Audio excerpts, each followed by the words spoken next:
Hi everyone. Welcome to Project Dialogues Forum. I hope everyone Hello. see this and is working. Uh, so my name is Victoria and I am the moderator for today and I'm from Project Dialogue as well. And I have here with me on the screen our two panelists, Rairi and Firdaus. Hey, morning everyone. Hello. Morning everyone. Before we start, I'm going to first introduce to everyone how to use this platform if some of you are new to it. So as you can see, the chat box on the right, some of you have started using it.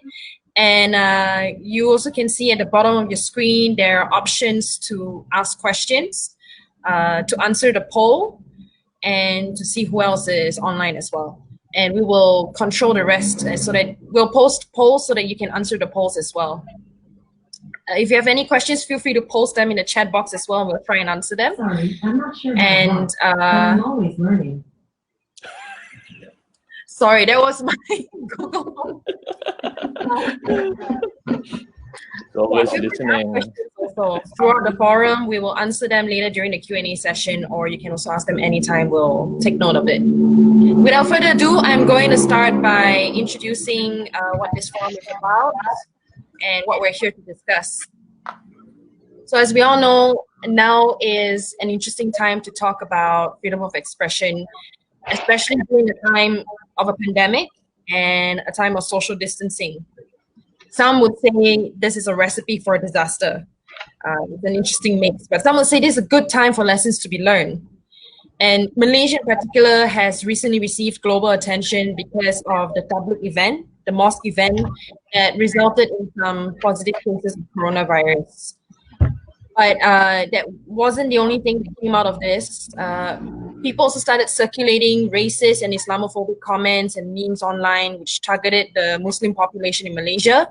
And then over in the West, Europe and United States, people are targeting people of Asian descent with racist attacks, hate crimes, and discrimination.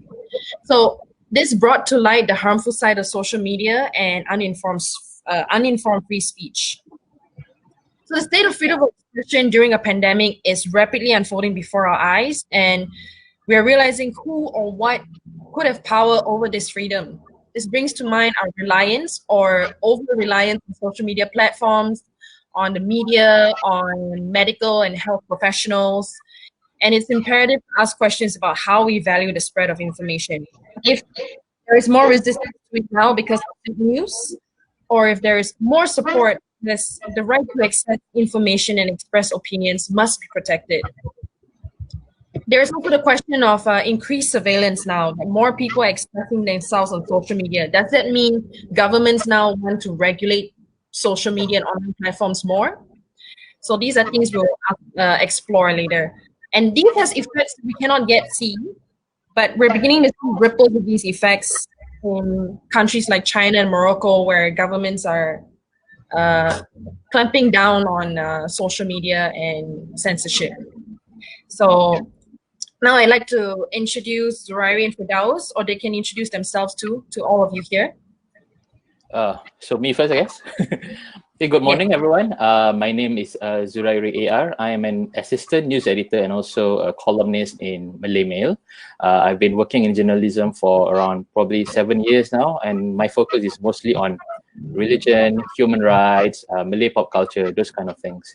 I am also the regional representative in East Asia for the International Association of Religion Journalists, which is a global network of journalists who write about religion. I'm also a member in the People's Harmony Consultative Council under the Ministry of National Unity. Just a quick apology in advance. I'm currently taking care of my 4-year-old kid who is currently occupied because my wife is at work in the hospital. So just in case she goes into the frame, I hope you can just pardon me for that, because yeah, that is the reality of the movement control order that we are all facing right now. Okay, go ahead, Frida. Hello, everyone. Good to see so many of you online. My name is Firdaus Husni. I was formerly a practicing lawyer for about 7 or 8 years, and with the Bar Council, I previously chaired the Constitutional Law Committee, co-chaired the Human Rights Committee, and also the subcommittee on looking into police accountability and setting up an independent police commission. So those are some of the stuff I did formally with the Bar Council. And then I went on to do my LLM, my master's, with a focus on freedom of expression. And when I came back to Malaysia, I am now the Chief Human Rights Strategist at an NGO called the Malaysian Centre for Constitutionalism and Human Rights, short for MCCHR. Some of you may know it by the name Lawyer Bureau. That's where the whole idea first started, from a blog to a centre and, you know, a full-blown NGO. Thank you. Thanks for having me. Thank you. And of course, our audience here, thank you for being here today. So I'll now begin with the very first question, just to set the parameters and so everyone's on the same page. Could we begin with a brief explanation of what freedom of expression means? Very briefly, what constitutes free speech, hate speech, offensive speech, misinformation and disinformation, because oftentimes these terms are confused or people think they mean the same thing. So is there a difference? Who do you want to start first? Yeah, I think I would better leave this to Firdaus. Well, okay. All right. So when we talk about the whole idea of free speech here, where that comes from is the notion of freedom of expression. And if we were to trace this back to the international human rights document that we have now, I'm going to make UDHR, Universal Declaration of Human Rights, my primary reference here. And under Article 19, it says that every human being, everyone, has the right to freedom of opinion and freedom of expression. These two are different. So freedom of opinion is your freedom of thought, the freedom to hold on your opinion without any interference, and that freedom is absolute. So that's one. But when we are talking about free speech here, it focuses more on freedom of expression. And freedom of expression here is very broad. It's not just your freedom, it also includes your freedom to seek particular information, to receive that particular information, and to impart or spread or express that information. So in essence, to seek, receive and impart information, that is in a bigger picture what free speech is all about. So that's one. And then you also asked about hate speech and offensive speech. Okay, so when we talk about hate speech, offensive speech, we need to talk about these two ideas together, because it's important to make a distinction that on an offensive speech, it's not necessarily a hate speech. A speech can offend, can disturb you, can shock you or bother you, but it may not necessarily be a hate speech. Why? Because a hate speech under the international law has a specific definition, and by hate speech, it means the speech or an information that advocates hate, of course, that's number one. And number two, that hate speech incite other people. Incite other people to do what? One, to discriminate. Two, to be hostile towards a certain section of other, of society. And number three, to incite others to do a particular act of violence towards this other section of community. Yeah. So I hope I'm being clear here that if a speech offends you, it may not be a hate speech. That's one. And what is a hate speech? Three factors. It advocates hate, it incite others to discriminate, to be hostile, and to commit act of violence. So yeah, those are in essence what hate speech and offensive speech is. Offensive speech, if it doesn't go into hate speech, it still warrants protection, even though government might not like that particular stance in that speech. So that is, I think, why it's important to make that distinction. I hope I'm not so fast. No, it's very right actually. Oftentimes people think that just because you insult someone based on their race or gender or sexual orientation, it immediately warrants hate speech. But that's not the case actually, unless you're actually someone influential and you incite an entire group of people to attack one group of people because of their race or gender. That becomes hate speech. But I think some governments use that excuse to take away freedom of expression because they said you attacked a particular person or you said something not nice, so we're going to charge you on hate speech. That's where the confusion happens. Thank you very much for that. Zurairi, do you want to add anything to that? Maybe we can also address misinformation and disinformation. Oftentimes those two are confused as well. Yeah, I think when it comes to news or spreading information in general, right? I mean, there is this difference between misinformation and disinformation. What it means is that misinformation may include wrong information or errors, whereas disinformation refers to a very specific, deliberate attempt to spread or peddle incorrect information with a specific intent behind it. So there is this is the specific difference. Yeah? Misinformation, wrong information, but disinformation is a deliberate attempt. This is how I see it. And when we talk about this news in the industry of news as well, of course, we talk a lot about the term fake news, which are always being brought up by either readers or even the government themselves. And we nearly had an anti-fake news act. But I think it is very important for us to dissect this term fake news because it is a very general, and because it is very general, it is also a very vague term that can be used, that can also be weaponized to attack certain publications or even political opponents. So I like to refer to these guidelines by this NGO called European Association for Viewers' Interests. It is basically a non-profit organization in Europe which advocates media literacy. I have shared with Project Dialogue a link to an infographic to this EAVI. So basically, maybe I can talk a bit. Whenever people talk about fake news or they are criticizing a certain piece of article, usually they meant any of these 10 types of misleading news. We have one, propaganda, which is obviously it is usually given out by either governments or corporations. Clickbait, which is you think it means one thing, but then you actually read it and it's different. Sponsored content, basically when you are giving out, you are not disclosing that you are actually being paid to say something. And then there's also satire and hoax, which is not exactly fake, but it's it's non-fiction in a way. It's fiction in a way.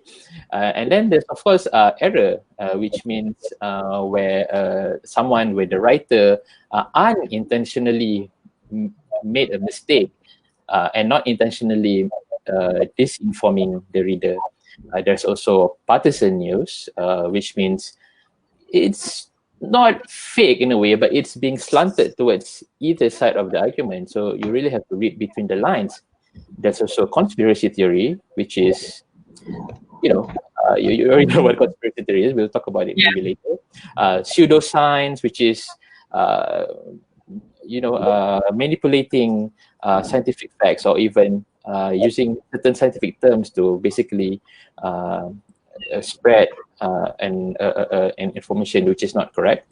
And then there's of course the misinformation, which we have discussed earlier, and also downright bogus content, which means it's fake, it's fabricated, and it is deliberately created. So these are the sort of things that people actually mean when they say fake news.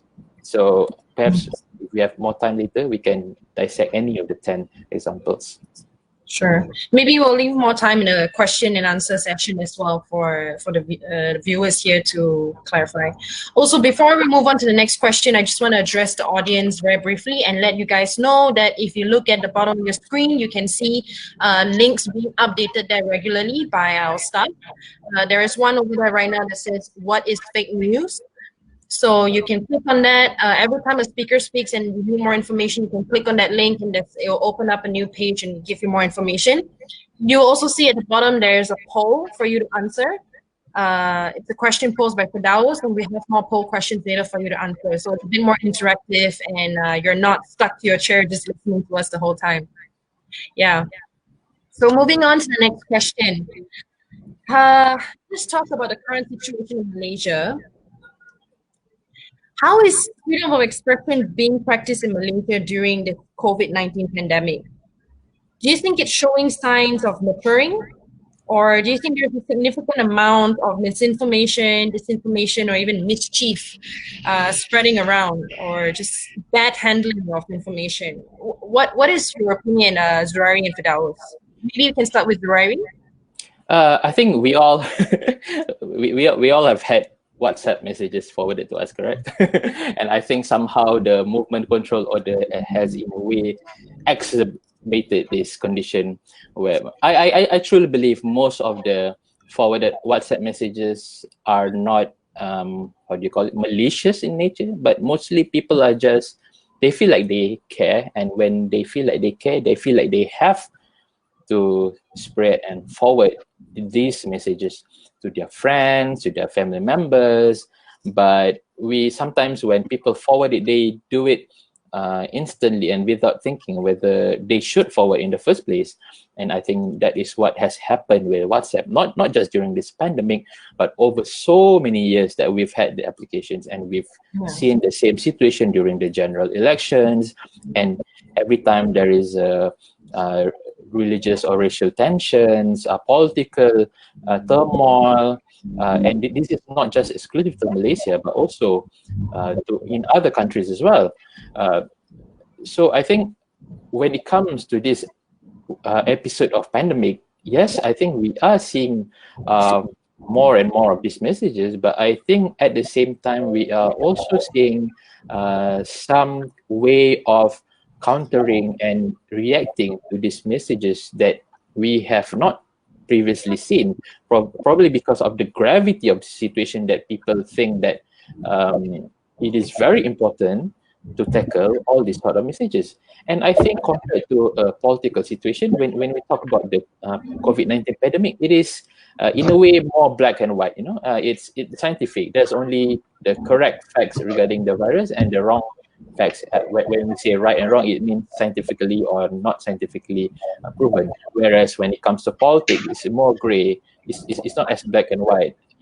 So that is why we have probably seen in certain cases better ways of handling this mis and disinformation, not only by the state, the government, but also by people online, on Twitter, on Facebook, and also by corporations, compared to the same kind of thing that's happening with any political episodes. Firdaus, what do you think? Do you think there's also some positive development in Malaysians' general attitudes or outlook to fake news or misinformation, or even the way they responsibly express themselves? Do you think we're getting better, or there's a lot of work to be done? Okay, well, it's an interesting question and an important assessment to make, especially within the current context. And well, I personally find it very fascinating to look at the psychology behind, why people share fake news in the first place, which is, why I put up this question at the polls, for example. So when we look at what's happening now, first, it's a global pandemic.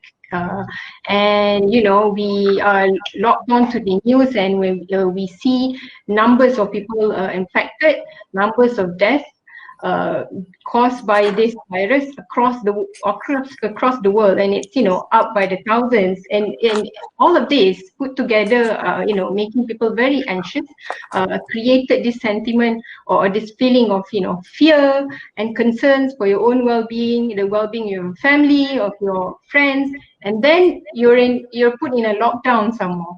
So you put all this together, and the fact that humans are by nature a social creature, and with that anxiety and the fact that you are isolated in a lockdown, social media would be the only connection to the world. You know, what more if you are living alone? And so against this backdrop, to me, this is why we see more misinformation and disinformation being spread around, because that social media now, that platform is your only link to the world out there. That's number one.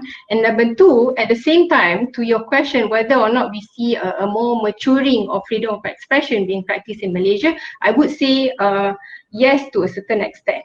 Why? Because of, for example, the daily press briefing that the Ministry of Health holds. That daily briefing has presented an opportunity for reporters to then raise issues or raise any fake news to then be debunked by Ministry of Health on the spot. And that has happened several times. And our Communications and Multimedia Ministry at the same time have also set up what is called the Quick Response Team. And they have actually, for example, if a particular fake news concern a particular hospital, Bank Negara, or the National Security Council, they've actually contacted these different agencies to then verify that news. And they then publish or debunk this news, and the media responsibly respond to those debunking and reported this list of news that has been the fake news that has been debunked. And that to me is an indication of a maturing of freedom of expression. Yeah. Okay. Okay, I think we have down below a link of certain cases where we have been dealing with the sort of misinformation and dubious reports on what can be called as cures for COVID-19. I think we first saw it in a forum where a self-professed doctor who is known to be selling miracle water claimed that, you know, kangkong and drinking water can cure COVID-19 because COVID-19 is afraid of water. So we saw this how it was handled very rightly by then Health Minister Dr. Zulkifli, who said, you know, it's up to people who to believe what they want, but for Ministry of Health, they only put faith in scientifically methods that have been proven not scientifically, but through a rigorous scientific method. And this for me has just been a very excellent way of tackling this sort of thing. And then we also have seen reports on how ikan masak singgang, which is a type of dish from the East Coast, could help in COVID-19.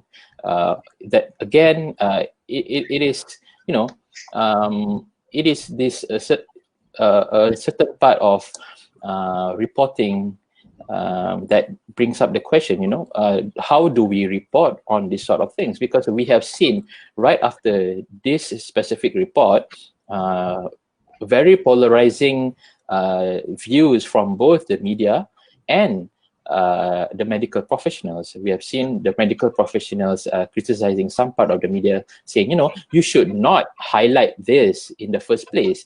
But at the same time, the media also saying, you know, we have to find ways to produce content, you know, and this is one of it, you know, provide you know, like a human interest in COVID-19, and as also at the same time, the reporting can also serve as a way to debunk it. But, you know, it's a question that we can talk about at another time, whether the media was right in the first place to write about the singgang cure and also about the kangkong and, you know, drinking water. And I think the third incident, which I think had the major or the biggest impact, was when the now health minister himself suggested that, you know, drinking warm water could help in helping with COVID-19.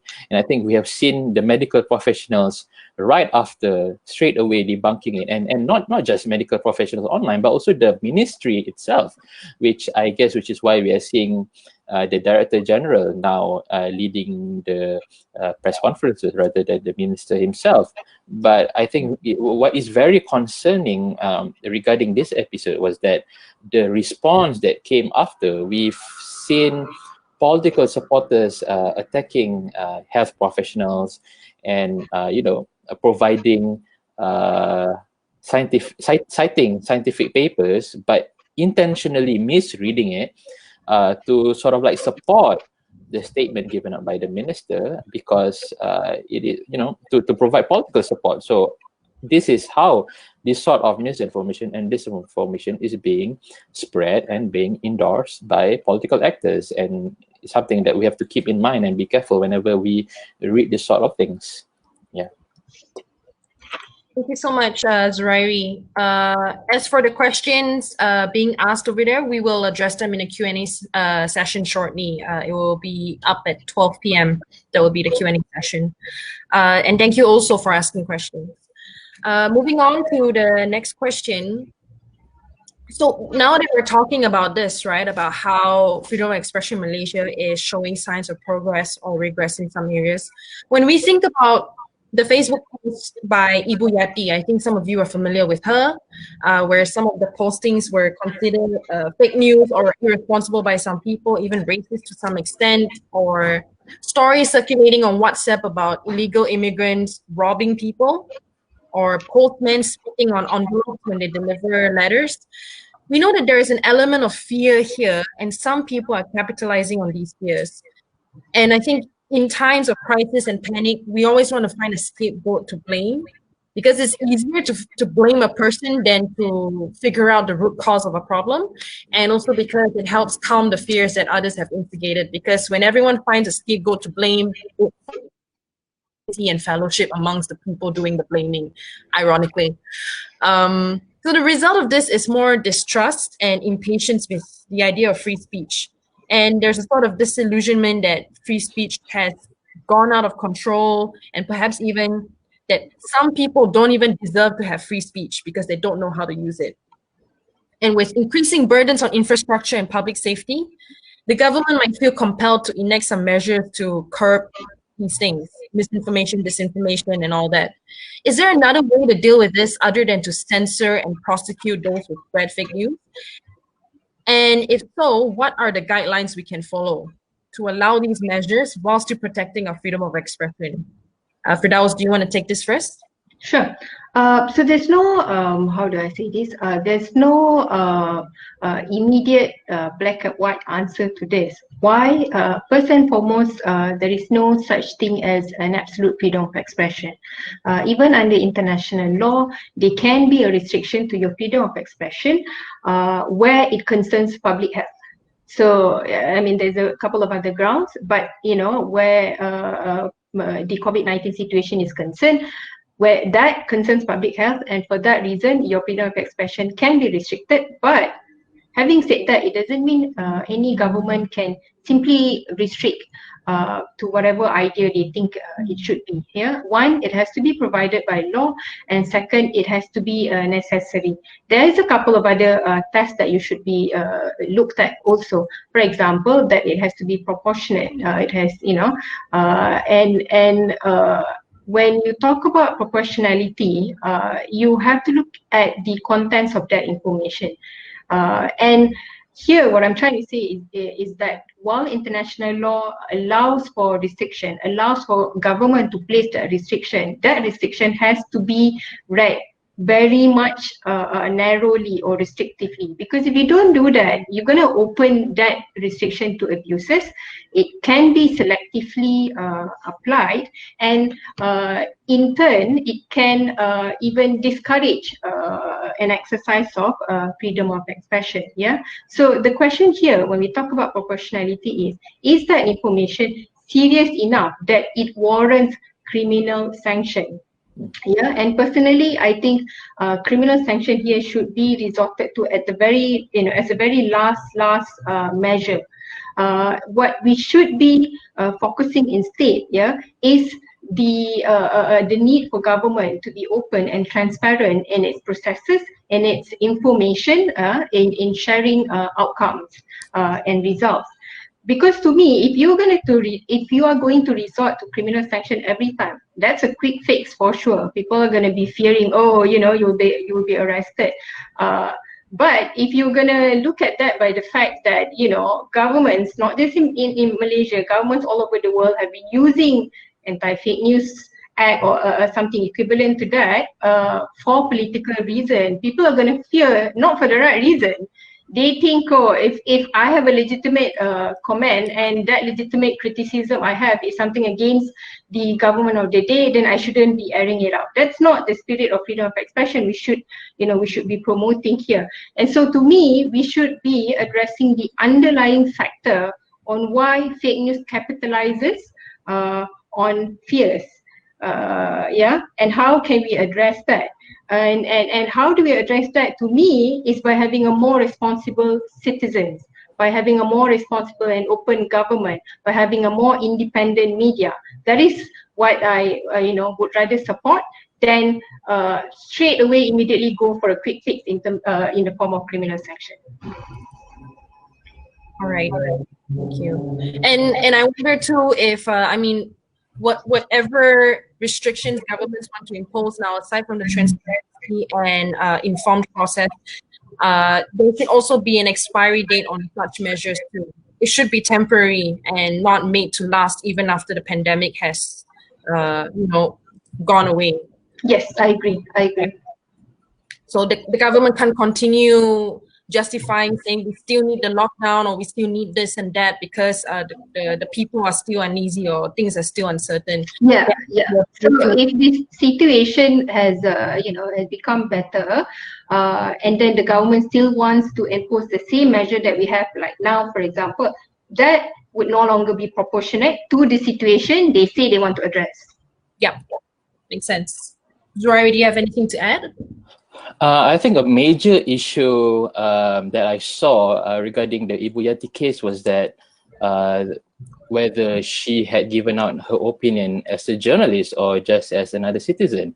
And I think some civil society tend to latch on the first part where they think the government was restricting her journalistic rights. And we saw this happening with regional and international NGOs such as CPJ, IFJ, I think IFAX too as well, who denounced the government's action against her as sanctioning her journalistic rights. But I guess the question is, was she just making a personal statement, or did she make it as a journalism, as a journalist? But and the fact that she did it on her personal Facebook profile or page, for me, says that it was a personal comment, and therefore the action by the government is against her personally rather than her profession, which is why it was baffling to see, for example, our own National Union of Journalists immediately not only backing her as a journalist, but also raising funds to support her, which I think it tend to be tone deaf in that respect.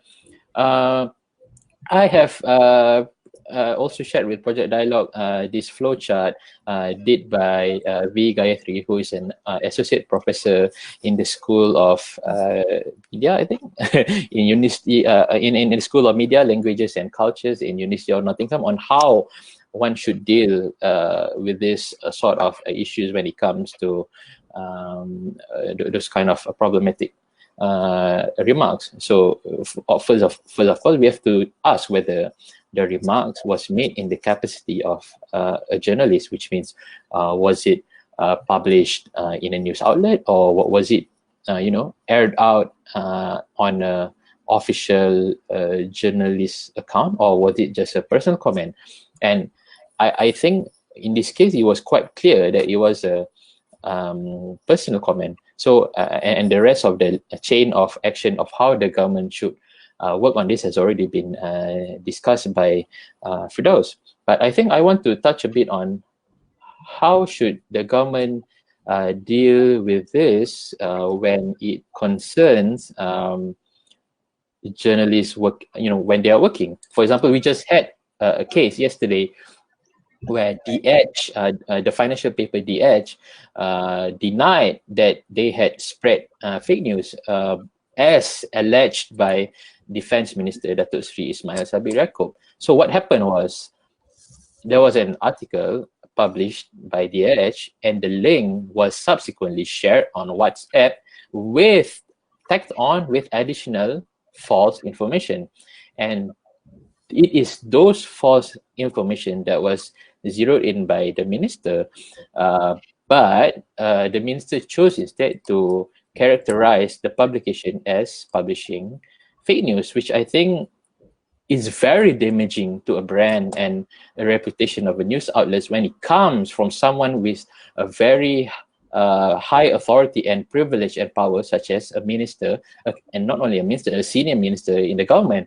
And I can understand why the Edge had to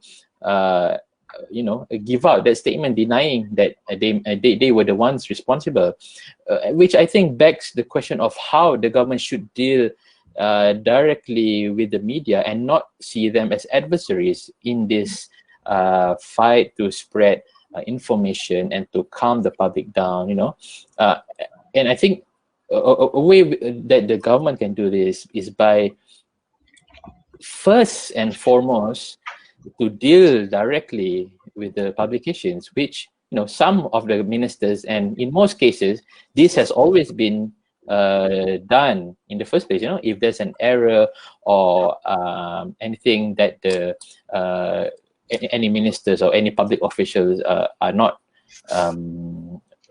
they think that it is an error that has been committed, and so they contact the editor first, get it corrected, because sometimes it's not even, first of all, sometimes it's unintentional, and secondly, it's usually a mix of either ignorance or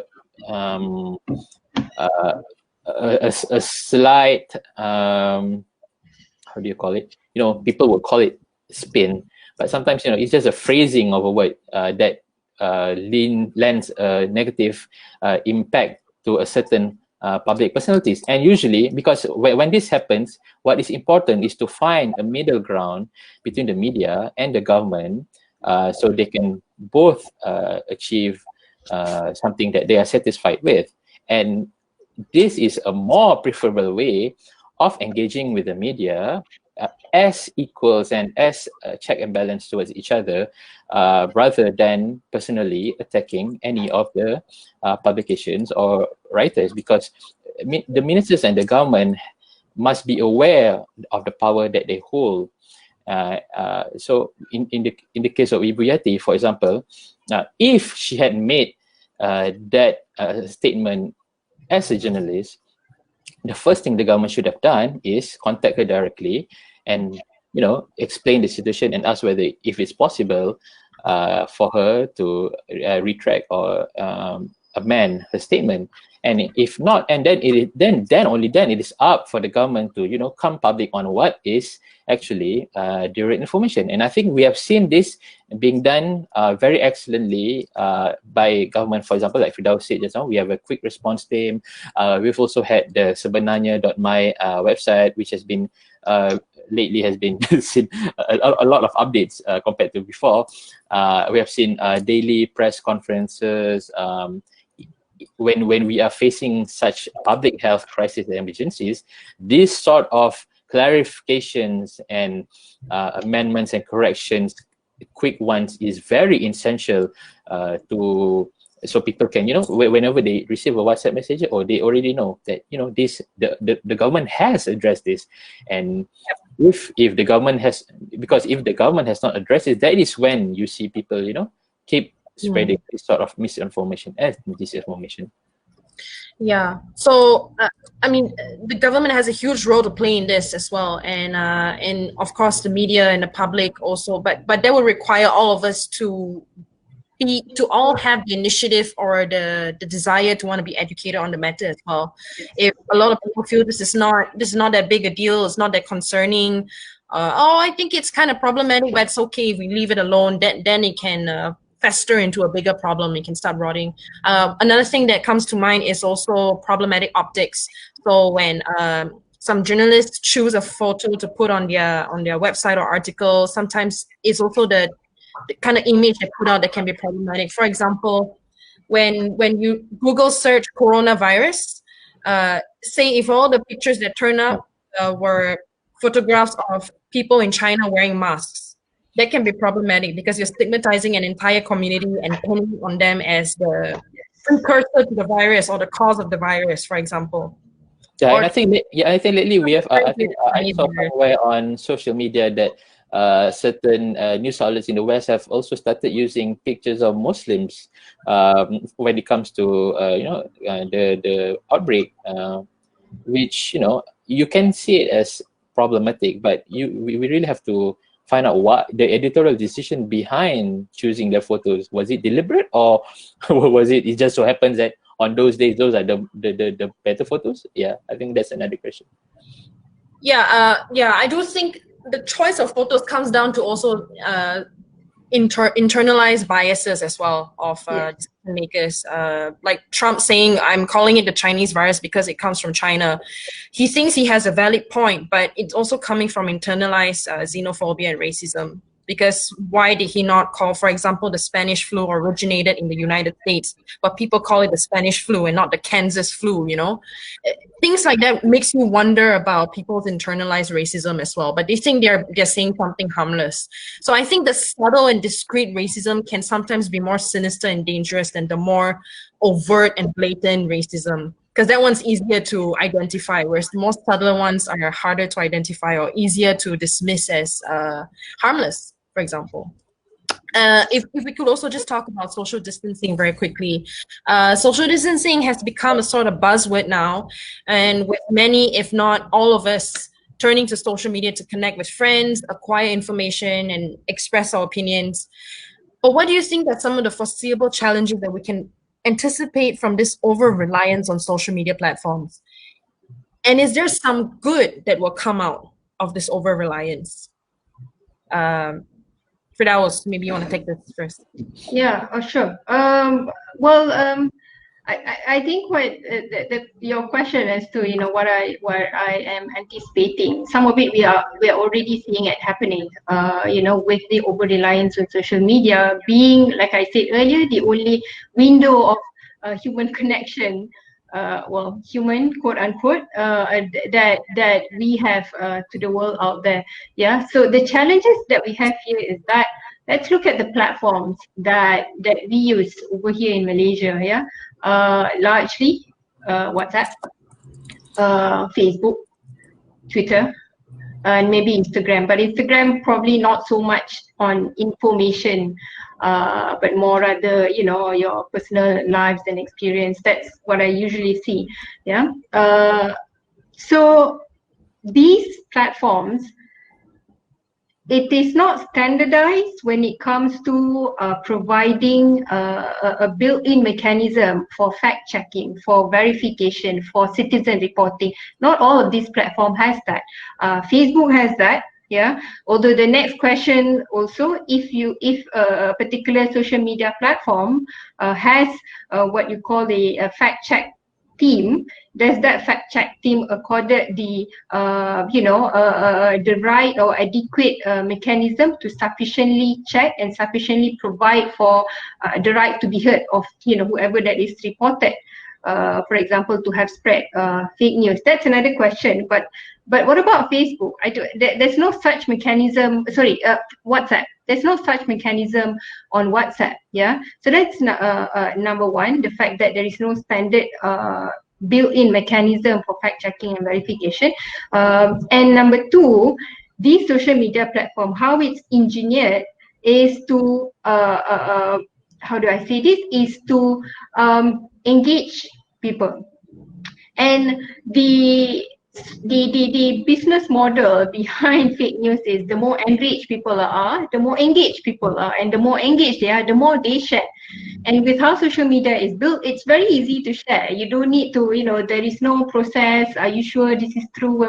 You just click share and, out into the world with 10, 20, 30 readers it goes. So that's definitely a challenge when we talk about over-reliance on social media. Yeah, aside from social media, we have the national news, but that's about it. The pros here that we have with reliance on social media or over-reliance, whichever way you want to see it, is that first and foremost, the pros is you do rely on that for I would say, you know, some sort of social comfort. You know, guys, we are all in this together. Guys, let's not defy the movement control order. You know, mentally support each other. That's all, you know, well and good. But Like the stay home sticker that's yeah, being done by Instagram. Yeah. I saw that. That's good. And at the same time, you know, what I also like, and something that I've been seeing some people are doing is that the moment some people share fake news or news that are unverified, for example, you know, my brother's uncle, doctor, shared this news. Yeah. And then I see another people in the same WhatsApp group saying that, guys, let's not share news unless we know where they're from, unless it's verified. Let's not do that. I've seen a couple of, you know, people reminding each other to be more responsible, or it's just a simple question of where do you get this news? Because yeah, I would rather not share if it's something that I'm not sure of. And then, you know, guys, let's not, you know, create more unnecessary panic among each other. That's not helpful. Those are good things. So to me, those are the pros, because now that people are on social media, it opens the opportunities or the doors for citizens to remind and educate each other, because not every citizens are aware that freedom of expression comes with a certain duties and responsibility that you yourself should exercise. Yeah.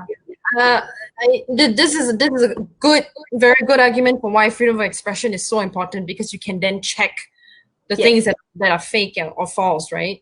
What about Zurairi? What about some of the challenges you think might be happening right now? I'm thinking with more people on social media, especially when COVID-19 happened during a time when a lot of people are interconnected and are on social media.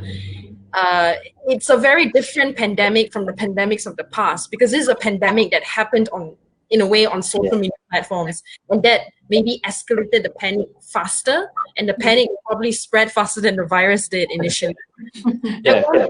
I wonder how things can be checked, and I wonder if too much checking might be happening. What do you think? Do you think there's maybe surveillance going on by social media platforms, by governments, by companies? And what about the problem of social media platforms using algorithms to be moderators? For example, they just start censoring and banning any word they think are slurs, but in a local context, it's not a slur, for example. There's a problem using a robot.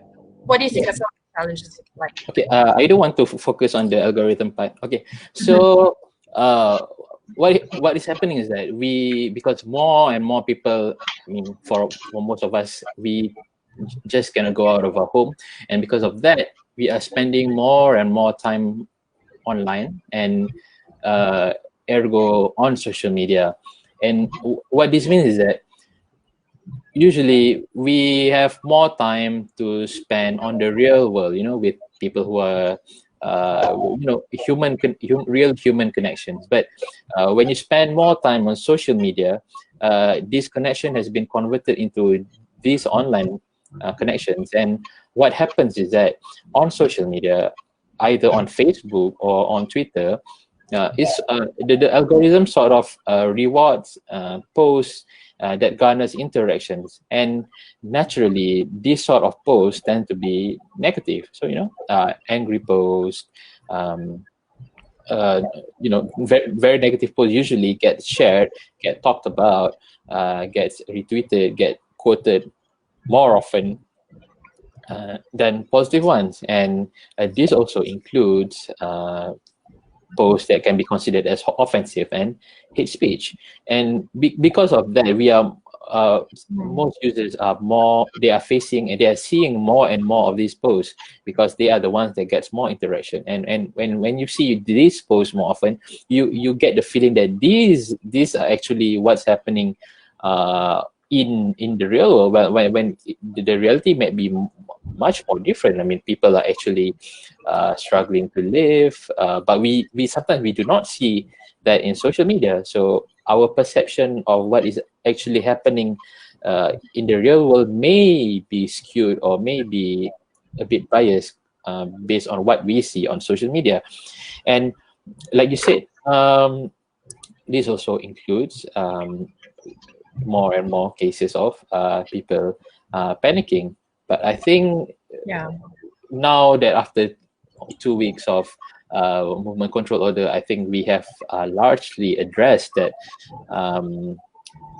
As for the pros, I guess perhaps because we have this instant online connection, we can still connect with each other even without seeing each other. And what this means is that it helps a lot in community initiatives. For example, we saw hashtag Kita Jaga Kita is literally us taking care of each other, because people who are supposed to take care of us were not doing a very good job, and then they later subvert that hashtag to become theirs. But we could see this happening exactly because we have social media, and I think we have a lot to thank social media for connecting people of like-minded, to make sure that the more marginalized, the people who may fall down through the cracks of our social protection, they are being care of. They are being, people are noticing them. So I think that is part of what is positive when we see this. People are getting more connected on social media compared to in real world. Yeah, I mean, I like Zurairi's last point there, because I think what the situation with the pandemic and the lockdown has highlighted is, how different classes of society suffers differently, yeah, and how privileged we are. And I would say what social media has at least highlighted here, and this is a good thing, is that where people with privilege, they are able to speak up, and how people with privilege can use that is to speak up for the unprivileged, the unheard, the unseen voices, and then see if you can do something about it. And that is what we are seeing happening with the hashtag Kita Jaga Kita. Thank you so much. And if I'll just quickly end with one last question before our question and answer session that's happening soon. Our final question for the day has a more philosophical touch to it. Crack my head a bit also in wondering how I could ask it.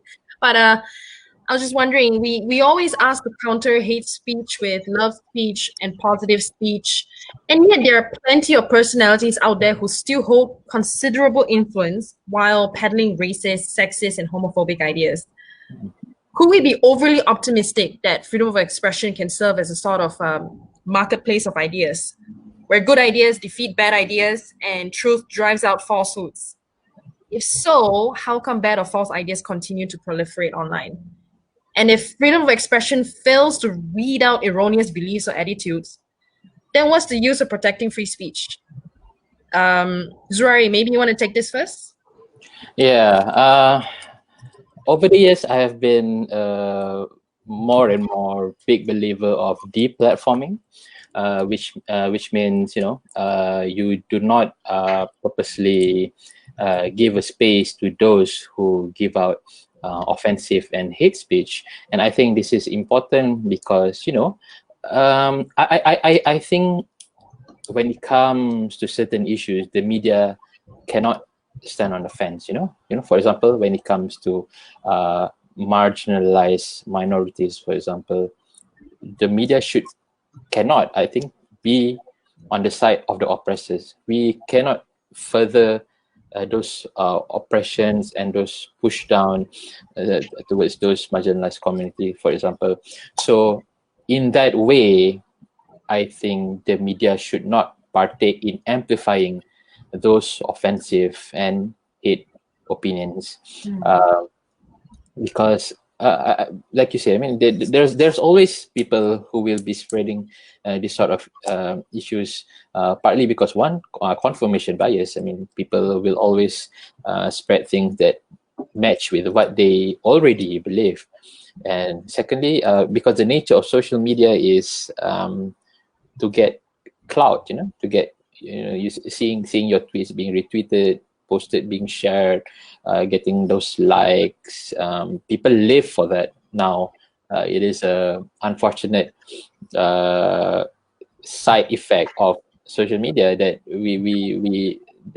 people crave attention and clout, and the easiest way to get that is by sometimes just by offensive speech and by sharing misinformation, because it's the easiest way to tap into the emotional nature of all of us humans. I mean, especially with confirmation bias, when you see someone sharing hateful things about people that you don't agree with, you would just, sometimes immediately share it, because, it confirms what you have already believed.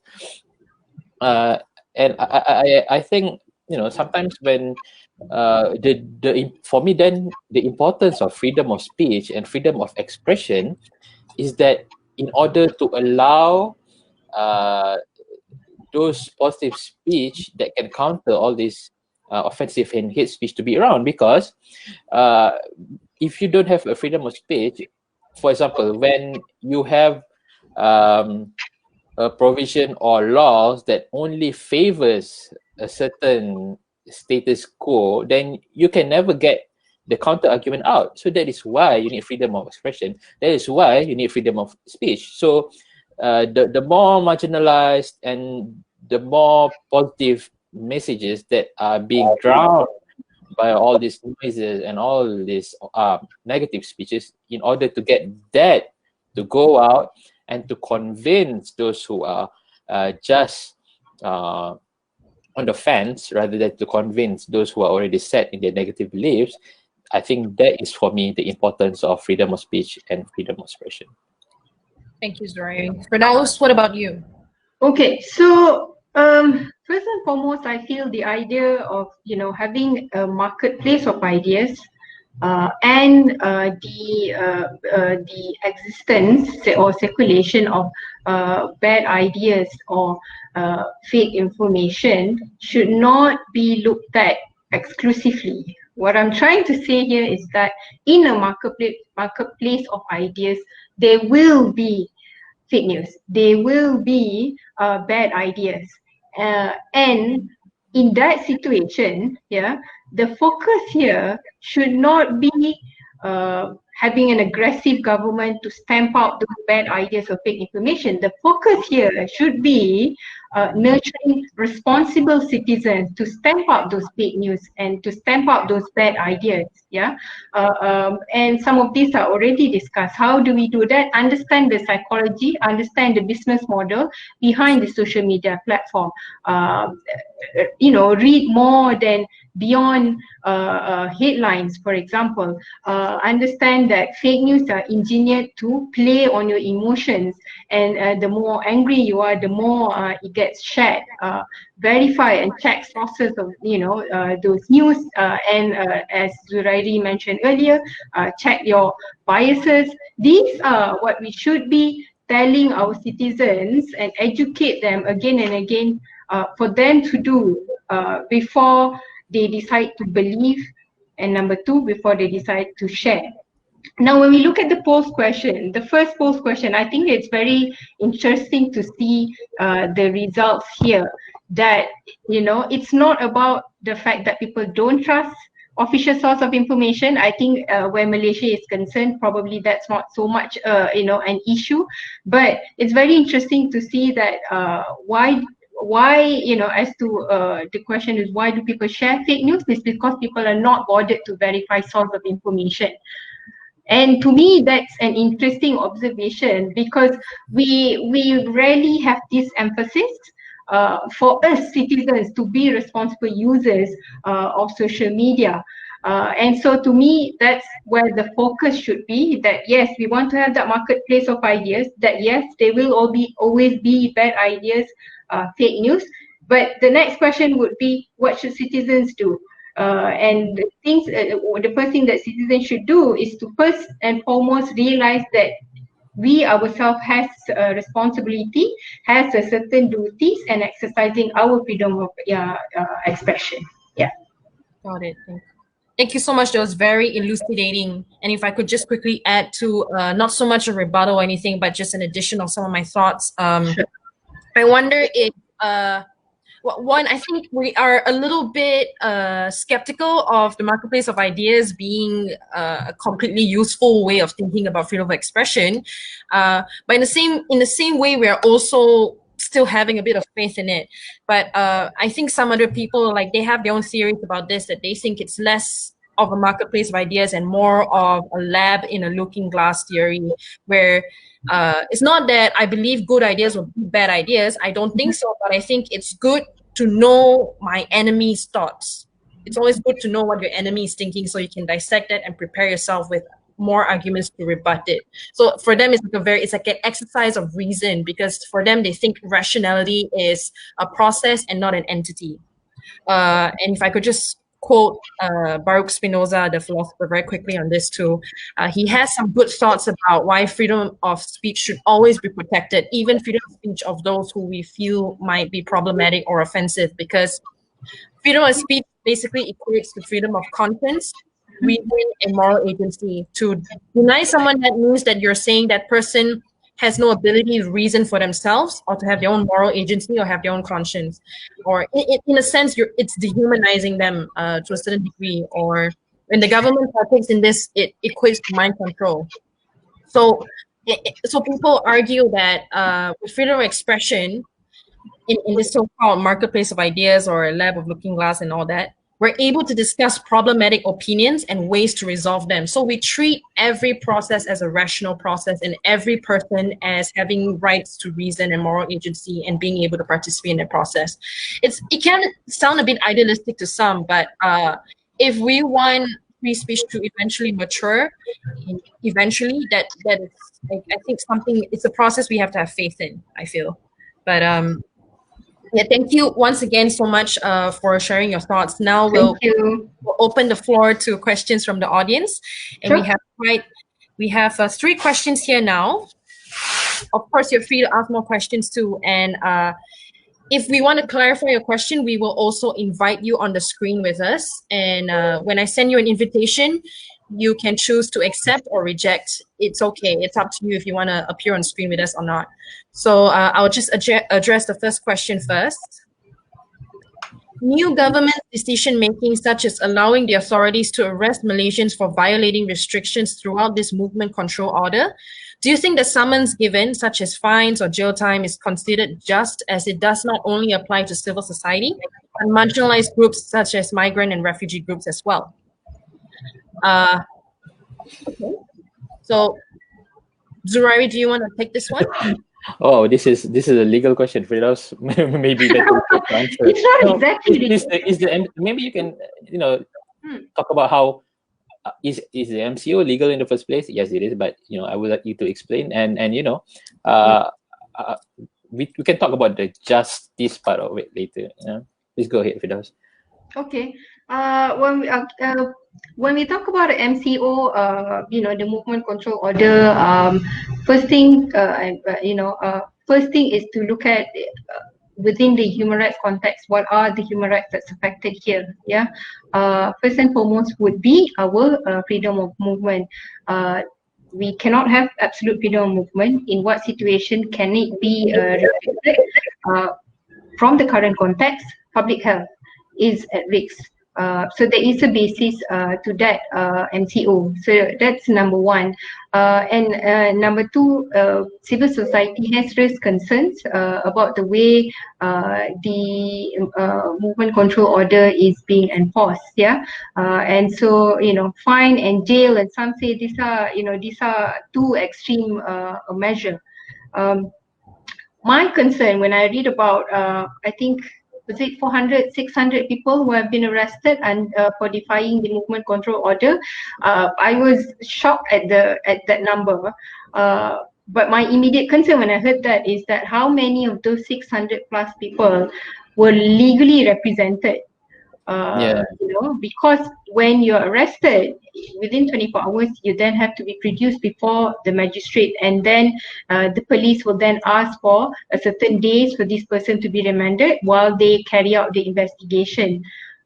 If you're not legally represented, first, you won't be very familiar with that process, and second, you will not have a lawyer with you to then argue your case and ask why is it that investigators need that many days, 4 days, 5 days, to remind you, if they can send you back to lockdown and they know where you are, and if they need further information, they need to see you, they can always come to your house and ask you for further information. Why do you need for a 4 days remand, for example? I have yet to read a report on whether or not all of these 600 plus people are legally represented. And obviously the risk here is more worrying, where it concerns marginalized group which can less afford, which is in the lesser position to afford legal representation. So that is the real concern to me. Got it. Thank you so much. Iman, I hope that answers the question. Thank you. Now we'll move on to the next question. Some expert or specialist suggested that government should start using contact surveillance on the reason of this COVID-19 or public health care. For example, to track down the people that join the tabligh, as well as people that contact with them. Does the current Malaysian legislation allow or not? Do they allow or not allow that? What is the clear distinction to use this reason for surveillance on general public message, contact, etc.? It's another legalistic question. Okay, so sorry, am I answering this question? Zurairi, you want? I need to find out first what is contact surveillance. So okay, so I don't have a specific answer to this, but I can give a general overview with when you talk about right to privacy, when you talk about data, personal data protection and whatnot. This has been an issue in the US also. Can the government has everyone, the masses, the under surveillance, and the moment they think you are, being suspicious for something, and they can hack into your phone, your CCTV and whatnot. Can the government do that? The question here goes back to what I mentioned earlier at the start of our discussion on the issue of legitimacy, on the issue of necessity, on the issue of proportionality. Can the government do a mass surveillance on the entire, how many millions we have? 30 millions or so of Malaysians. Can the government do that? No. Can the government do that for the entire, for example, Muslim community in Malaysia? No. Yeah. Is there a way to track the members who attended the tabligh gathering? Yes, there is a way, and I believe the government is already doing that by going to the house of these, the tabligh people attendees. And to me, that is good. And I remember that especially in the early days of those tracking, the government gave assurances that we are not here to arrest you. We are here to tell you that you should get yourself tested, and we are here to escort you to the hospital for you to do just that, to get yourself tested and make sure that you're healthy. And I think that's the way it should be. Yeah. So I'm not quite sure of a specific law on that, but that is the general principle. Got it. Thank you. Zurairi, do you want to hop in on that too? Or yeah, I think, perhaps correct me if I'm wrong, but the way I understand the question is that should the government implement surveillance on all of those who are involved in the tabligh event and also the tabligh movement in general, as compared to actually just tracing those who had direct contacts with those who attended the event? Because I don't think the government is doing any on the former, and I don't think they should, because it is essentially not only stigmatizing the whole group, but also it is a bit like, it's a bit like profiling. You already have that prejudice or discrimination, but as for the later, I think that is already what the government is doing. Basically, they are tracing whoever who has been in close contact with those who attended the event because they may be positive, and in turn testing them one by one. And I think the government has done this very quick. I mean, in the first moment when we discovered this, I mean, tens of thousands of people who attended the event is basically, and surely enough, it is now the main cluster that contributed towards the most number of cases and deaths of COVID-19 in our country. The first thought I think most of us had was, how in the world will the government do this? I mean, how do you even find all those tens of thousands of people? But it has not only surprised us, but it is, you know, it should inspire some pride in our healthcare system and also our security personnel on how we have managed to track most of these people. And I think the government, it was late by a few days, but I think they did say, you know, please do not stigmatize these members of this movement. Please ensure all those refugees and foreigners who had attended the event to just, you know, come forward. We're not doing anything that has to do with deporting them or anything. And I think that was exactly the right move, because what we wanted is to ensure that the pandemic has not spread, because we have already seen, I mean, yesterday the Ministry of Health saying that the infection has already 5 generations apart, which means person 1 has already infected 2, 3, 4, and now it's already the 5th person. Sorry, my finger. So now we have already come to this part, and most of the cases are not even from this people anymore. It's already on the 4th and 5th generation, and which is the importance of contact tracing in this matter. It's not so much about privacy or about our freedom of movement or our personal identity and all that, but it's more towards ensuring that we contain this pandemic. And I think it is important to perhaps differentiate between when we are in a public health emergency, right we are right now, and in you know, normal situation. Okay, thank you so much for answering that, Firdaus and Zurairi.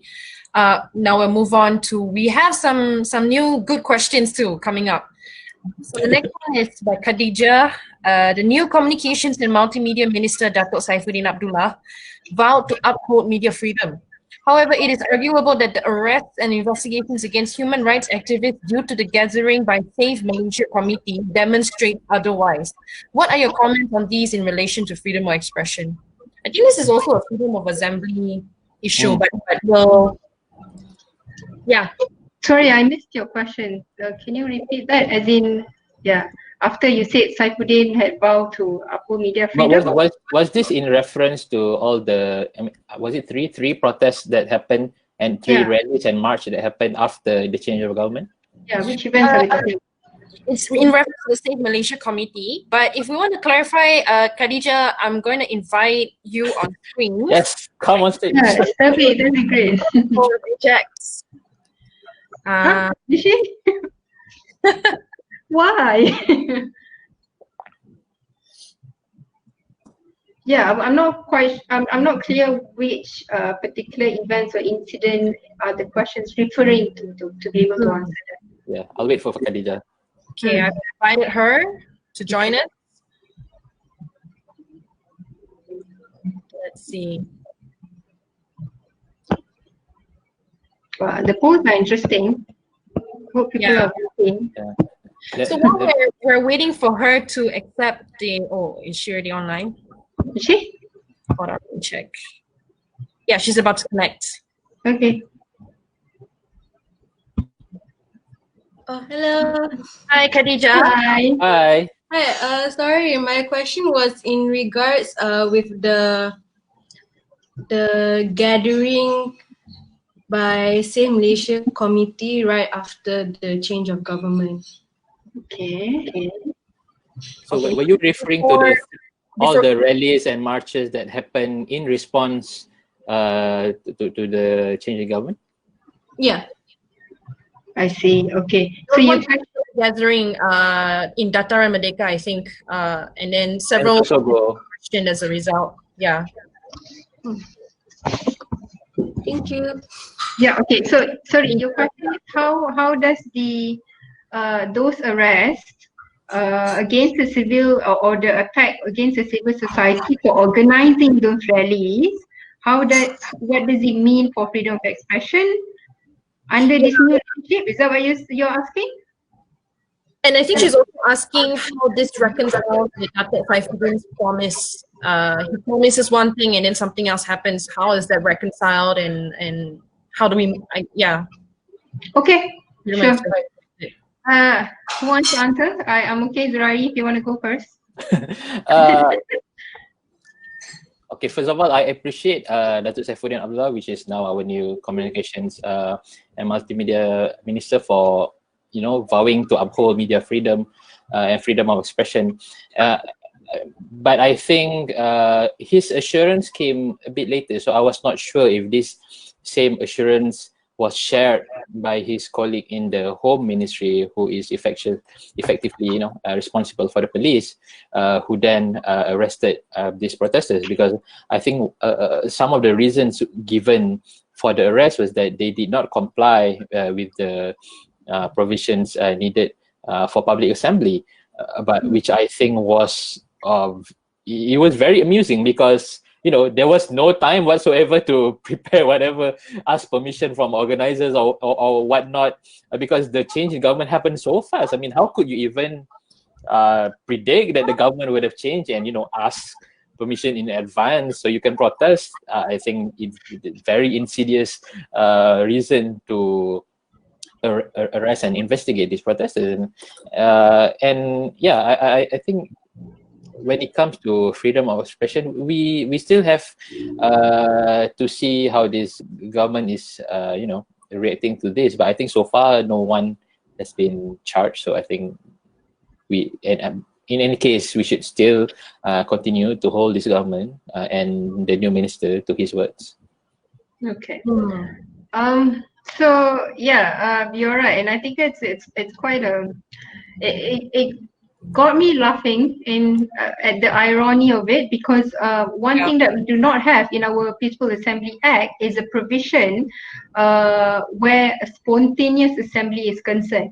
Yeah, I mean, except for the government of the day, none of us can predict 10 days in advance that this will happen, because CA says you have to notify within 10 days. So no, that's not possible. That's number one. So what we are seeing happening with the with the investigation on civil society organizing the rally, it's not just freedom of expression but also freedom of assembly. And yes, there is a concern. I mean, me included, us in the civil society, we've worked with Saifuddin Abdullah in the past, when he was with the previous administration, when he was, before he joins government, even before that, also with, some of us in the civil society have worked with him. So I do hope, that cooperation continues. But one thing that I'm concerned here is that under the previous administration, the PH administration, there is one very significant improvement or difference that we see from the previous administration, in that there were room for direct engagement between the civil society and the government. We are not necessarily adversaries of each other. We can sit down together for consultations, for views on proposed laws, and that was done, and that demonstrates that there can be a cooperation between the civil society and the government. But what this investigation, when these few individuals, activists were called for investigation not long after the change of government, to me that signals a change in that shift, in that space for engagement. And I hope it's not closing, but that is what I'm really concerned of as of now. Okay. Thank you so much for your question, Khadija Zainal. And we'll now move on to the next question by Shamundeswari.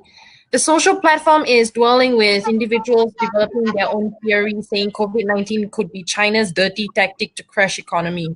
Where does this fit in between fake news and freedom of expression? Yeah, I've heard this one too. Sorry, what's the last question? The social platform is dwelling with individuals developing their own theory, saying COVID-19 could be China's dirty tactic to crash economies. Where does this fit in between fake news and freedom of expression?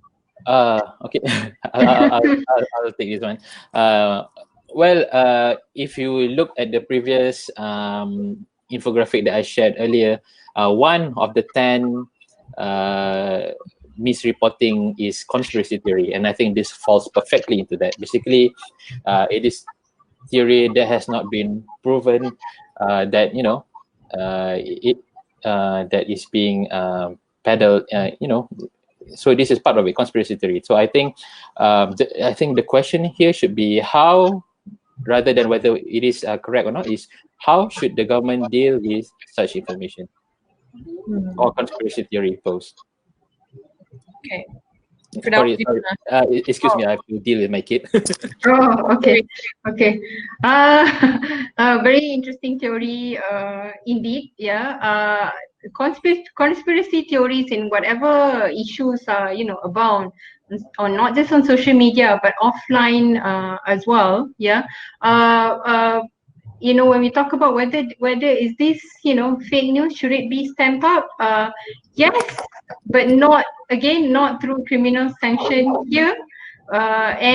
Victoria, I like what you mentioned earlier about having the marketplace of ideas as a place to allow process to rationalize these theories, whatever theories that may be, and I think that's what we should be looking at.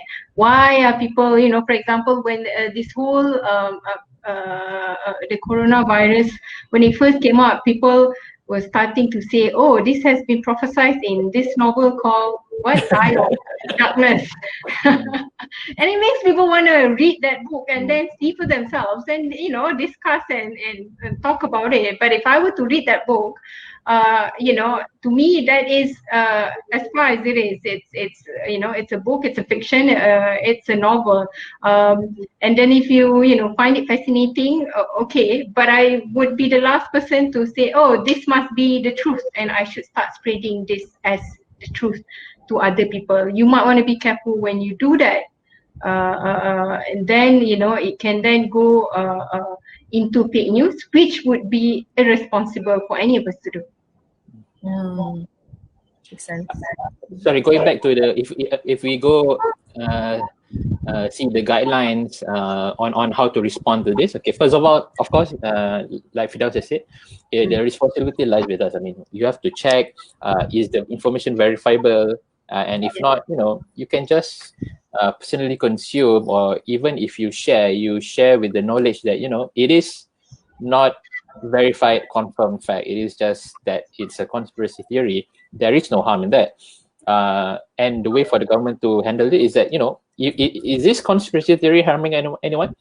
If it's not, you can just let it be, and you can clarify, if this is a conspiracy theory, it is not true, it has not been proven. But if the conspiracy theory is leading to prejudice, to do active discrimination, let's say there happens to be a conspiracy theory saying, the COVID-19 was spread by, let's say, the Rohingya community in Malaysia, and it then resulted in not only active discrimination against the community, but violence, and only then, if there is a law provided and all those restrictions that Firdaus has mentioned before, if it matches all those, and only then the government can react. Otherwise, I think it is safe to say that it is just a piece of social media post that we should just either let it be or ignore. Okay, thank you. Yeah, it's something we should also be careful of its possible consequences or ripple effects. A lot of things we cannot see or predict, but it's always good to have an entire process of rationality, even about the consequences of a statement. So thank you for that question. And next question is by Shakiro. While in political turmoil, do you think the current government's decision to cement a cabinet at the time of an outbreak back then was wise? Very good question. Asking for a friend. Right. Yeah, sure. We'd love to get perspective from both media and legal. So maybe we can get Zurairi first and then Firdaus.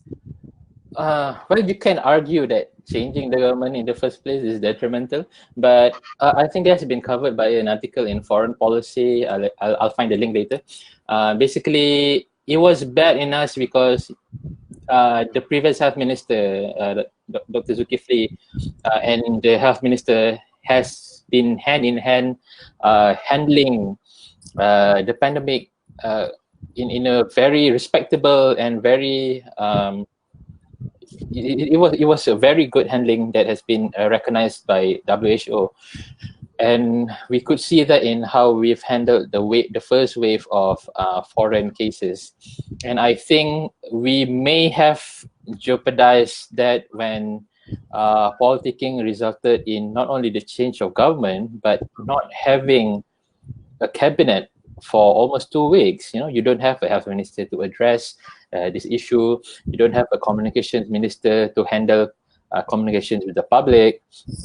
You don't have home minister to handle the police, all the security forces, and you know, it's just detrimental in a way that you don't have a functioning government to handle such a huge public health emergency, and which is now a crisis. I think that could be the argument of why we should the change of government has been detrimental to our country, but at the same time, if I may refer to this question, it means that for the government to cement a cabinet, as in to have a concrete cabinet, right? So I think it is important back then for the government to finalize the cabinet along those 2 weeks. But we do wonder whether the government should have come out earlier with a skeleton cabinet, at least, you know, with the more important portfolios first, like how the Pakatan Harapan did earlier, you know. A day after taking over the government, they straight away announced a few of the main ministers first, and this was important in tackling the pandemic. You know, but perhaps you should have just announced the home minister first, health minister, and so on.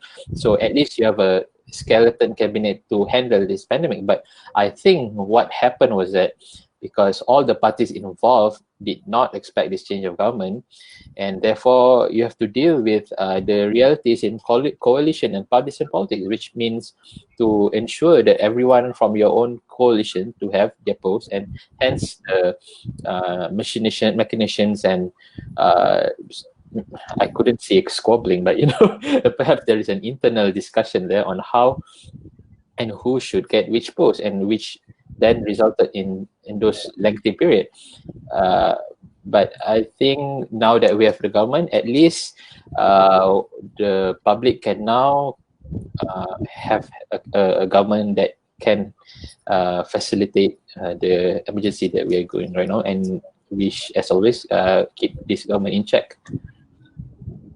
Okay, thank you so much. It was a very interesting perspective from the media. What about Firdaus, from the legal side? Yeah, I'm not quite sure what legal perspective I can give to this, because it's not so much a legal issue.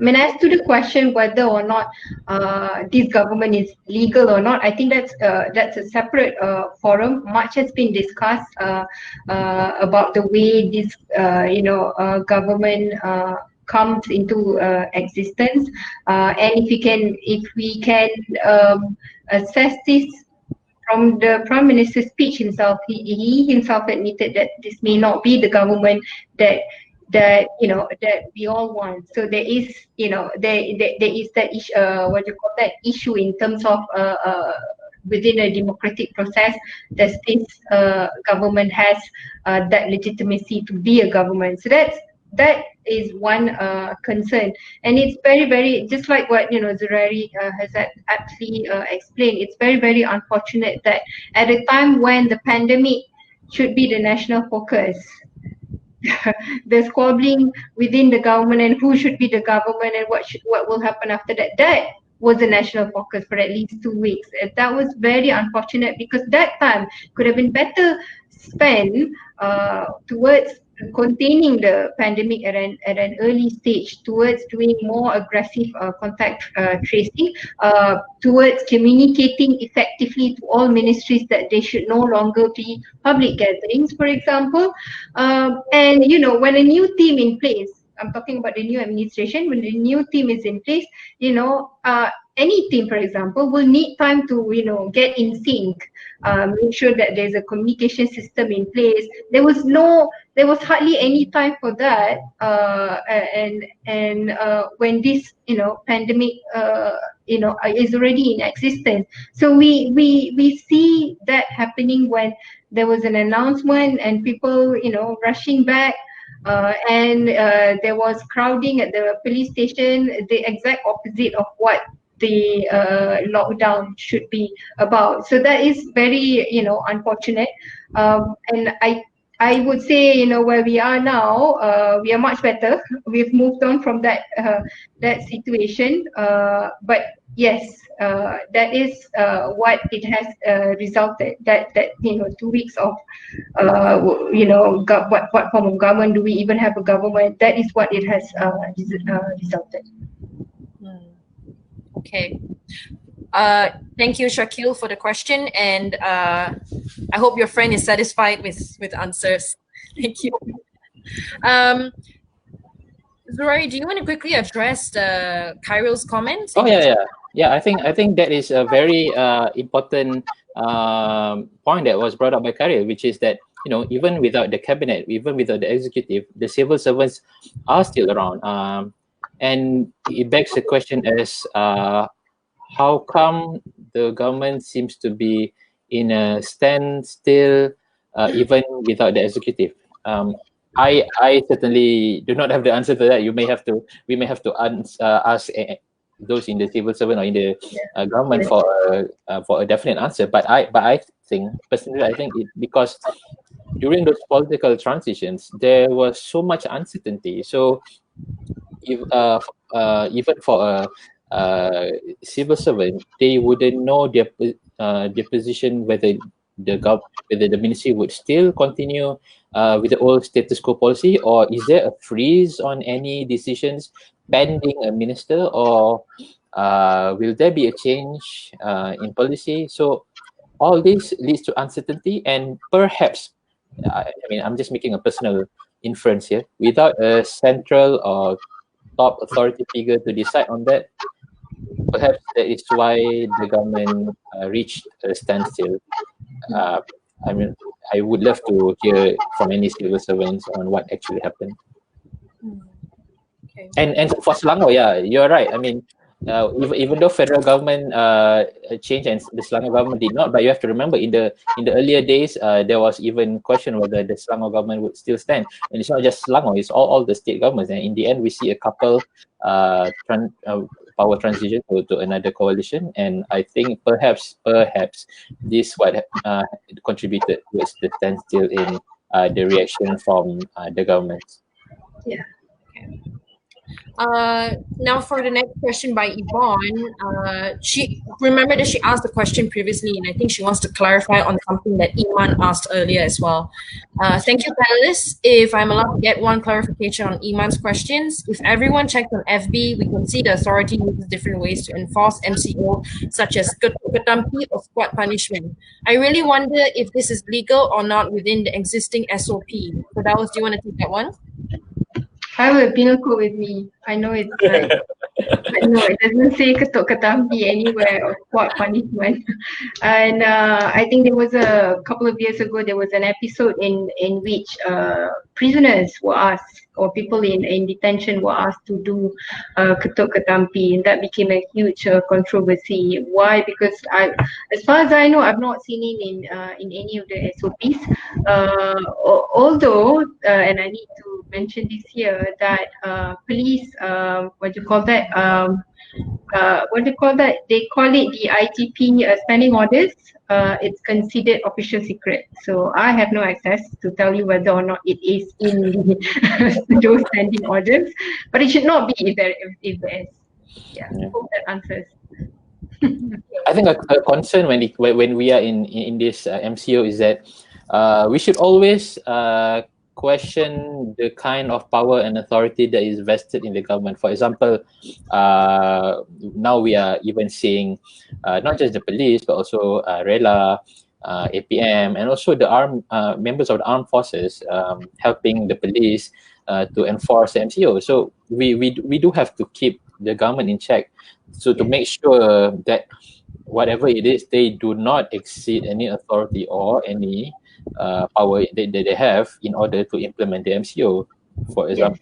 Yeah, I mean, which is why I think a lot of people really question whether we actually need the army at this point of time, because yeah. Yeah, so that's a good question. Yes, we understand there's a serious issue of public health here, national public health crisis here. But then does that then allows for an unrestricted use of military power or police power? Instead, we should always be checking the use of this power. Us citizens have to do that. So yes, keep that up. Okay.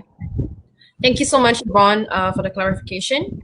And I think this is our final question for the day for now, and it's by Marcus. He asks, if a person goes around saying, I believe smokers should not exist and I believe Malays should not exist, both our opinions and both can be argued, although far-fetched, that they incite violence to smokers and Malays. Morally, it is clear where to draw the line. But in your opinion, legally, where should we draw the line?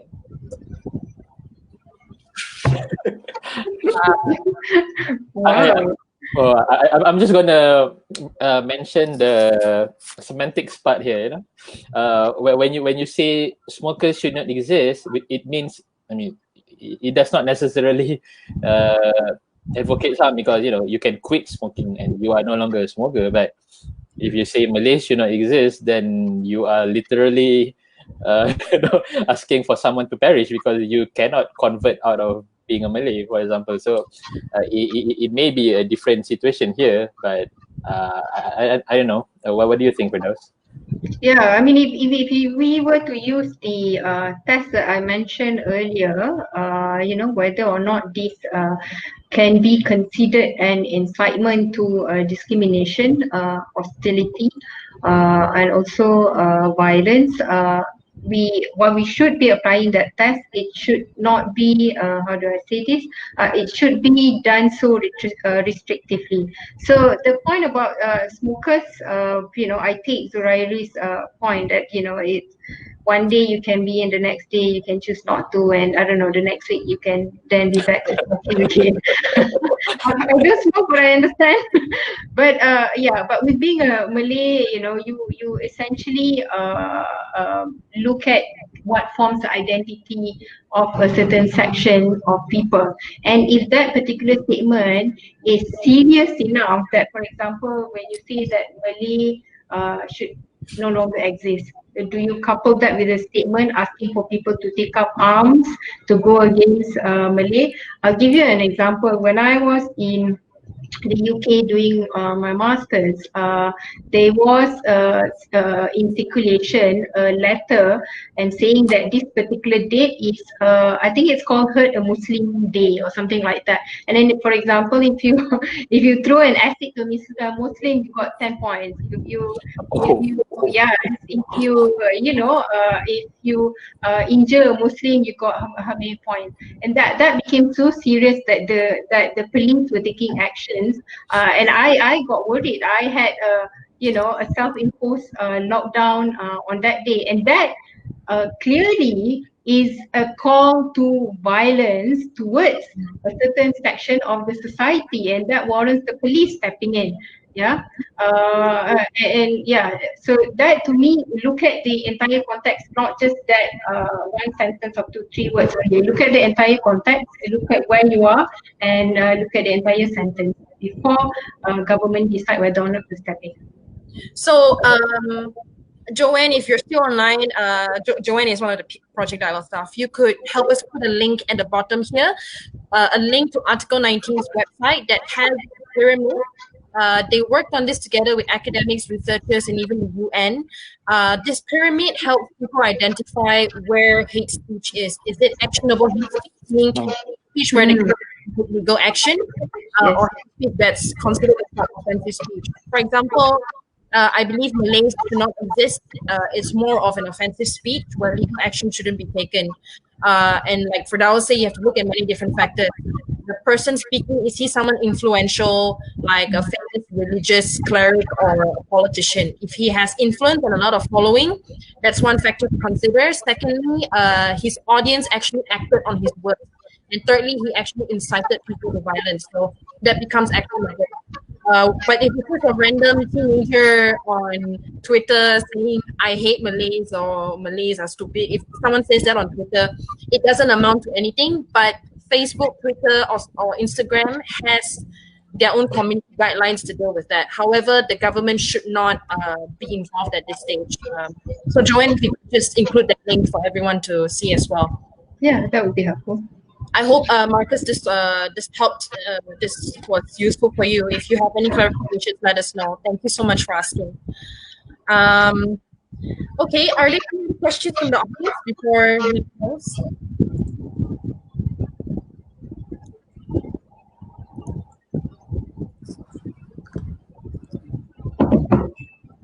If there are no other questions, I'd like to invite the panel to just quickly address the polls. That I believe were created by Zurari. Did you create any polls, or was it all? No, I didn't. No, I didn't. Mine is only the first one. Oh, okay. Yeah. So, anyway, it would be good if the two of you could address the three polls over here. Mm-hmm. Yeah, let's start with the second one. About it. So, the very first one: why do people share fake news relating to COVID-19? It's very interesting that no one voted that it's because because we don't trust official source of information, because time and again. Oh, okay, now we only okay, fine.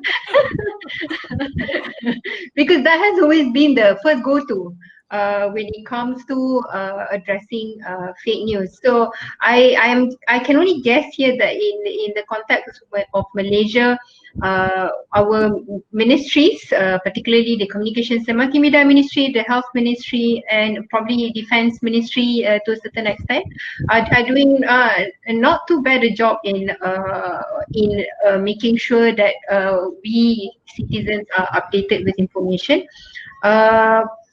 I am also interested to see that the first one, the fact that people are not bothered to verify source of information, because you know why? I think social media and how social media works, the fact that it's so easy to share information, and I'm saying, me as well, it makes us all lazy thinkers and lazy readers. we read headlines and that's it. That's our field of news for the day. So yeah, not many of us bothered to verify source of information. The last two options, which is one is up to the reader to believe the news or not, and the last one, which is to share so we can all take a precaution. So it's okay even if it's not accurate anyway. These are quite interesting because it's these were exactly what I got when I tried to tell people not to share fake news, or when I pointed out that this is not verified. They say, oh no, it's okay, it's just for us to take extra precaution. When I tell people, look, the coronavirus, it's not airborne, and then they say, oh, it's okay, let's just take extra precaution anyway, then I give up. but these are what some people think, because to me this demonstrates how we don't appreciate that the fact that we too have responsibilities and duties when we exercise freedom of expression. Yeah, so that's the first poll. You want to take the next one already? If I could just add, sorry, if I could just quickly add about the first poll as well. If I can't vote because I'm the host, but if I could vote, I would have chosen fake news has shock value. That's a very simplistic way of saying it. For me. I feel like I think this is the real deep psychological factor here, because people want to jump on whatever it is makes them feel safe or secure. Here, shock value is kind of related to that fear, and then what is the opposite of fear? Security, right? So people. One person wants to feel like a hero by spreading the shocking news, and the rest of the people want to feel protected by receiving that news. I think there's a psychological element to it, and I think the last one, even if it's fake, it's okay to share so we can all take extra precaution. I agree with Fidelis. I also get that a lot from people defending themselves why they were sharing it. I think that's more of a defense mechanism. Their way of justifying because they know they're in the wrong, they know they shared something wrong, but they're like, it's okay, it makes us safer, you know. So it's just my 2 cents. Yeah, I just want to add one thing for the first poll, and then we can go to the second one. I think the sooner, the more and more people learn how to fact check themselves, the faster we would place less strain on our media outlets. Because trust me, I think for a lot of journalists have been saying, you know, sometimes most of the times our job is just fact checking things that are being forwarded to us, you know, whether it's true or not. Because the risk here is that if it's true, it means we are missing a big story. But more often than not, it's false. So it takes a lot of our time just to verify all this information going around, that it sometimes take our time away from working on more important stories. So I think the faster the public can, sometimes it takes, you know, it's very simple. I mean, sometimes you just Google it and it immediately comes out with a few articles debunking the fact. But you know, it is not something that is ingrained in our nature, or perhaps there is an age or class or social barrier there. You know, some people are just unaware on how to do fact checking, and I think that is perhaps an important skill that needs to be taught for in the future for all of us. Okay, now we are done with that. Let's go to the second poll. Sorry, just to quickly let the panel know, we'll have to end by 1 because the broadcast would automatically end at 1. So we have. Let's just do this. 10 minutes. We only have 10 minutes. Okay. Coronavirus has caused more racism in the United States, but in Malaysia, it is more focused on the context of religion. Has the encouragement of freedom of expression, to a certain extent, reached to the extent of offensive or hate speech? It's interesting that when you say that it has caused more racism than, I mean, it's more religion based than racism based, because I think in the first few days it was very much a racism thing. It was the pandemic sort of like confirmed to a lot of Malaysians bias on how people from China behaves, and I think that was why we saw those kind of posts from, for example, Ibu Yati that we mentioned earlier. But as days go by, we are seeing more and more religious rhetoric, because the cases tend to come from congregation of religious natures. For example, the tabligh event, and also in churches. We also see posts about how people are congregating for Hindu or Buddhist worship or rituals. In a way, yes, it has reached to a certain offensive speech, because then again, it taps into a certain bias of how Muslims are, or even the conservatives are. For example, the tabligh event. I bet many of us are not familiar with the group or with the movement and what they actually do. And some of it has, you know, in a way reached sort of like a reverse discrimination, you know, of non-Muslims biased towards the tabligh followers, because you know, and blaming them instead for multiplying the cases. And I think this has to be addressed. But we personally, we have tried to reach out to the movement to, you know, we want to know more. We know our readers want to know more about them, but because there has been so much misinformation, so much prejudice, so much misconceptions on who they really are. But rightly so, I think the tabligh movement are being trying to keep a low profile right now. So perhaps, hopefully, after all this is cleared down, maybe we can hear more from them. Yeah. Firdaus, do you want to add anything, or are you okay moving on to the next one? Well, okay. So, yes, I see the point here where in Malaysia, it's more focused on the context of religion. I do think we need to be, how do I say this? We need to distinguish statements when it comes to, for example, the tabligh gathering and the gathering of Hindu followers a week after. Yeah, if the what you call that, if the statement is about asking why aren't the Tabligh followers who attended that particular gathering at Sri Patali Mosque asking them to go to the hospital, get themselves tested, uh, as compared to a statement saying that, you know what, this is what's wrong with the Tabligh movement all over the world. That the second one, I would say, can be considered offensive speech, although I would be careful to simply call it hate speech, where it provokes, or where it really incite hate against the Tabligh followers, and then maybe you can consider that a hate speech. Yeah. And so we look at the kind of statements made, and second, yes, it's interesting to see how the fact that so many people are very much concerned about the Tabligh followers, and the fact that some are not coming forward. The fact that they are not coming forward is because they have been stigmatized, which were caused by these statements in the first place. The ripple effects that we see is it's not the effect that citizens want to see when they say those statements in the first place.